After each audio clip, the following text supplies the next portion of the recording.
আসসালামু আলাইকুম, welcome to my channel. আশা করি আপনারা ভালো আছেন। আজকে আমি আপনাদেরকে খুব সহজভাবে চিংড়ি মাছ রান্না করে দেখাবো। এই মাছটাকে চিংড়ি মাছ বলা হয়। এটার গায়ে খুব আঠালো থাকে। এটাকে ছাই দিয়ে ভালো করে ডলে নিতে হয়। এটাকে ডলার পরে লবণ এবং হলুদ দিয়ে ভালো করে ধুয়ে নিতে হয়। হলুদ এবং লবণ দিয়ে মাছ ধুইলে ওইটার যে আস্তে একটা গন্ধ থাকে, সেই গন্ধটা থাকে না। আমি ভালো করে পরিষ্কার করে নিয়েছি। এখন এই মাছটা কিভাবে রান্না করতে হয় সেটাই আজকে আমি আপনাদের সাথে শেয়ার করব। তাহলে চলুন আমরা এই রান্নায় যাই। এখানে আমি 2 টেবিল চামচ পরিমাণ তেল দিয়ে দিয়েছি।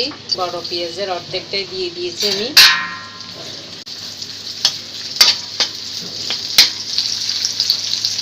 আমি 1 চা চামচ হলুদ দিয়ে দিচ্ছি। আমি অল্প করে একটু পানি দিয়ে দিচ্ছি, মশলাটা যেন পুড়ে না যায়। স্বাদ অনুযায়ী লবণটা দিয়ে দিচ্ছি। আপনারা যেভাবে লবণ খান ঠিক সেভাবে দিয়ে দিবেন। 1 টেবিল চামচ পরিমাণ আমি মরিচের গুঁড়া দিয়ে দিচ্ছি। এইটুকুই মশলা। হলুদ, মরিচ, লবণ, পেঁয়াজ, খুব সহজ সিম্পল একটা রান্না। আপনারা অবশ্যই ট্রাই করবেন। মাছটা অনেক মজার, চিংড়ি মাছটা। আমার কষানো হয়ে গেছে, আমি এখন মাছটা দিয়ে দিচ্ছি।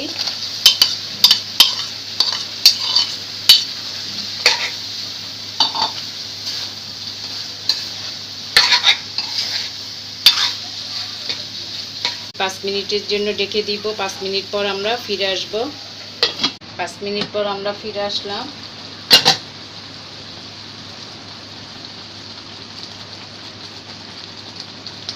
নাড়া দিতে হবে। আমি আর অল্প করে একটু পানি দিব।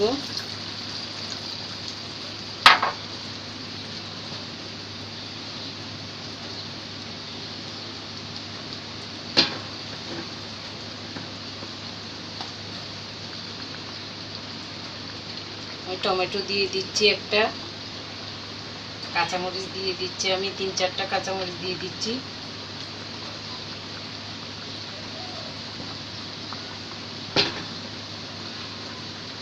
আমি এখন ঢেকে দিব 3-4 মিনিটের জন্য। 3-4 মিনিট পর আমরা ফিরে আসব।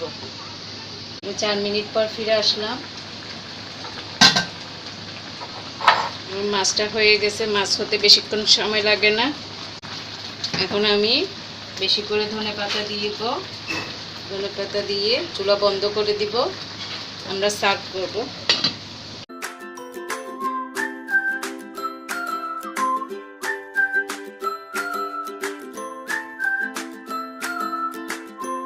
এই রেসিপিটি ভালো লেগে থাকলে অবশ্যই ট্রাই করবেন। কেমন হয়েছে কমেন্টস বক্সে জানাবেন। ভালো লেগে থাকলে সাবস্ক্রাইব করবেন অবশ্যই। আজকে এই পর্যন্ত। আপনারা ভালো থাকুন, সুস্থ থাকুন। আল্লাহ হাফেজ।